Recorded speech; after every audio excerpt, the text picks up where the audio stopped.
uulat. Wala kayo sa kanila. Ay, luto na. Oh, malambot na. Luto yun. Ang sarap-sarap.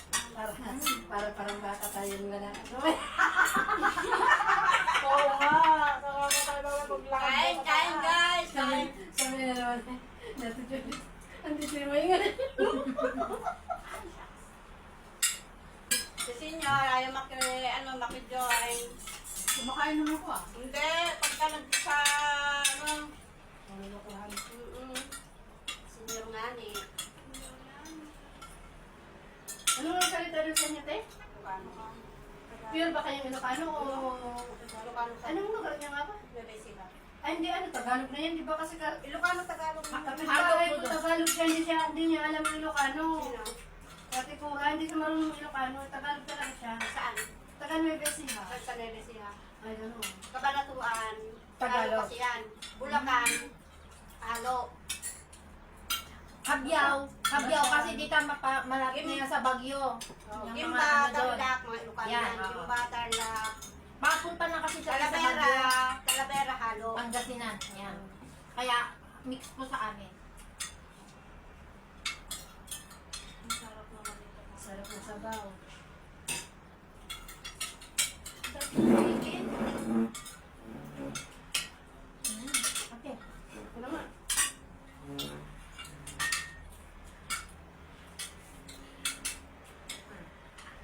Ayaw niyong magbitbit ng mainit, ate. Ayaw ko naman magbitbit. Hindi, mahirap na yung magbitbit ng mainit. Magbitbitin mo rin dito pa uwi mamaya. Diba? Tama lang din. Yung yung dessert, pwede na nilagay sa bulsa. Pwede na yun, Pwede na.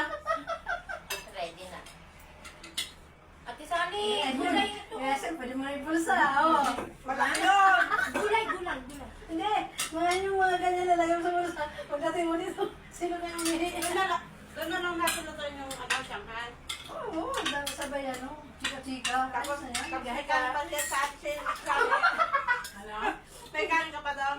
Ngayon. Pwede pa tayo magkain din mamaya. Ang higay.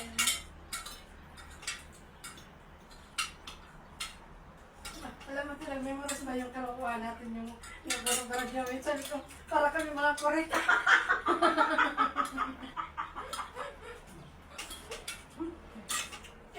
Piling, Sino may gusto mong piling kasi ah. Sabi. Kain mo na gutom. Gusto mo nga.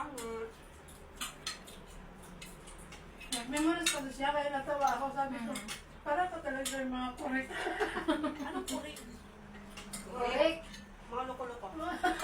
Alam mo mga seryoso. Ah. Kaya ako makarelate. Ano ko kulit? Ate Sally, masarap yung chicken. Matuto ka na ng masalit at kali. Sila yung original. Ano pa ba yung mga una-uso-uso nila na mga sartang kali noon na yung mga anak ko noon, sasabihin pang ano yung sinatawag nila sa akin? Mudra, ano ba yun? May mga ano pa? Buddha bells. Mga traditional lang yan. Ay, Buddha bells. Ang mukhang mamudra-mudra dyan eh. Si Mika naman, best ang tawag kay Mama. Best! Huwag mo ako ma-best dyan, ha? Ayun na nga ang tawagan ngayon, di sa baka eh. Ay, kismosa, di ba? Si nanay ko nagagalit pagka, hindi, magtawag. Mag-video call kami. Sabi ko, oh, Marites! Sabi ko, Iba nga lang Marites sa ano? Para tawagan Mama. Sa Philippines, ibang dati pag sinabi ka Martisismo, sa atin naman joke yan. Uy, Martis muna tayo, ganyan-ganyan. Ano sabi ko? Grabe naman kayo ka-sensitive. Si Rana lang pagka tinatawagan ka, no? Ganda ni nanay ha. Sabi niya, oh anak, kayo nagpunta na naman kayo doon. Ay la, sige, ayaw, wala ka nang ginawa kundi kumalapit ka. Laging ba ito din? Bakit ba na? Kulang yung kanin natin. Parang kulang. Hindi, no? Mabilang ka lang, wala lang.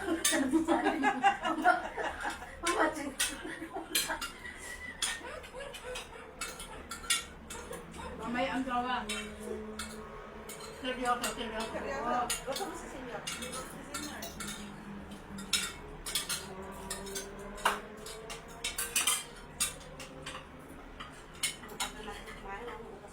Tama lang mama kasi wala na Pinas tayo. tayo. Wala Pinas to. Nasa Pinas tayo. Alas 12 na oh, kain na tayo. Sino ba? Nag-swimming na kayo, hindi pa? Di ba? Oo. Bakit? Saan tayo nag-swimming? May sasamahan kang friend? Wala nga. Hindi naman mahilig mag-swimming yung mga senyor. Sa simbahan. Nagpaplano na lang nakaraan lang. Diba mundo? Kung sino lang tayo, eh tayo malagay. Walang mahilig sa kanila. Pero wala naman ano. Ang sasalita. Mahilig swimming mo.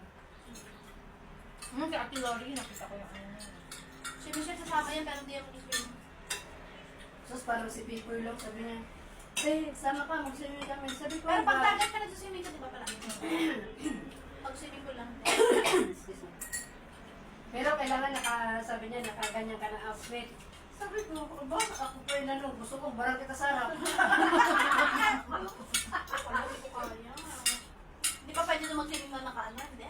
Depende sa resort at puntahan. Kung sa dagat mo lang, pwede rin. Sa dagat pwede, pero pag doon yung person, pwede talaga.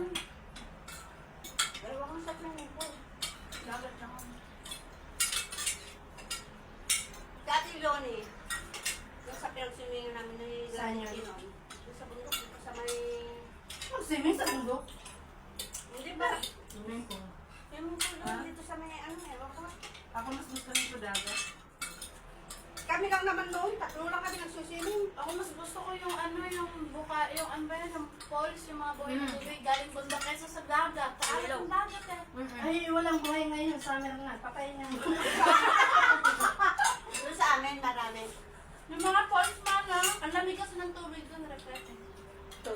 Hindi maalat, hindi maano. Hindi yan gusto makate. ng, hindi yan gusto ng mga libanis sa mga buhay na pool kasi malamig, takot sila sa lamig. Kaya nga, pero sa atin masarap yun. Kasi, Lalo pag sa atin ang terhan. Yun? nagloto ko. Yung kaming ano, kaming pa. Kasi, sabi ni bro, nakaligo ka kahit walang ato, pero pwede naman kung naliligo ng ato, Pag winter lang. kahit winter, yung ano lang, pero hindi yung mainit, ayoko talaga. Kasi yung buhok natin, nalalagas.